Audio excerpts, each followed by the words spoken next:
The big picture for this lesson is function compositions, and also finding the domain of those. Now, a function composition is just combining two smaller functions together to make a bigger function. Here are a couple of simple functions to use as examples. F of x equals 2x, g of x equals x plus 3. So what if I wanted to do this? F of g of x. That means I take g of x and put it inside f of x. So in other words, I take this x plus 3 and substitute in here for the x. So it's going to be equal to 2 times x plus 3. And then you can simplify it if you want to. You could get 2x plus 6. Okay, now what if I want to do the other way around? What if I want to do g of f of x? This time I would put the 2x inside the x for the g, so it would be 2x plus 3. And that's all it is. Sometimes you can take a function and break it apart also, but that's a topic for another day.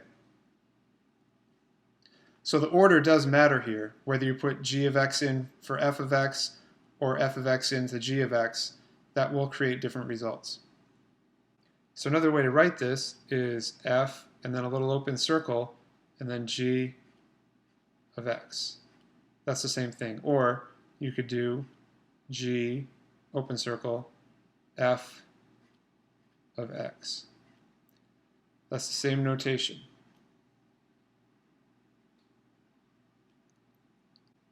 Okay, let's look at an example that's a little more interesting here. So here I have f of x equals 1 over x, g of x equals square root of x. So what if I want to do f of g of x? Well, I'll take the g of x and put it inside the x here. So it's going to be 1 divided by the square root of x. And what if I wanted to do the other way around? What if I wanted to do g of f of x?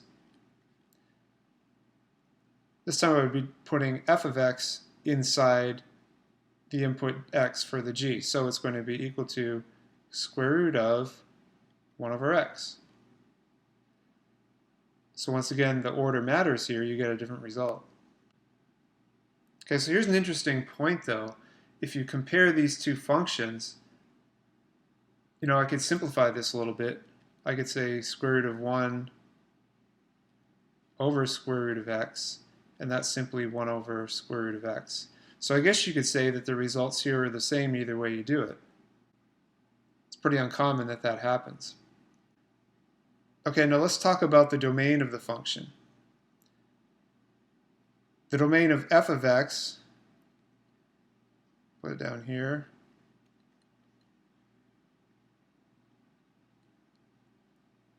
the domain, I'm going to say x is an element of the real number set such that x cannot equal 0, because 0 makes 1 divided by x undefined. For g of x,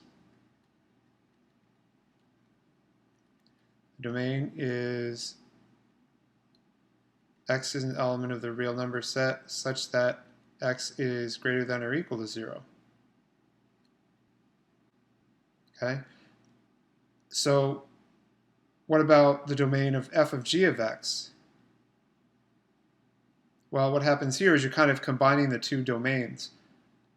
So if you look at 1 over square root of x, 0 can't be in there because it's undefined. Also, you can't put negative numbers in there because the square root of a negative number is undefined in the real numbers. So all you have is positive values. So the domain for f of g of x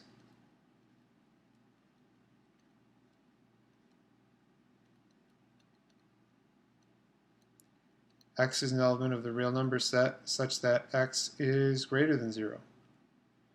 All positive numbers work, but 0 negative numbers do not. Okay, so that's the big picture for this lesson. There are some more complicated examples in the lesson, so make sure you take good notes on those.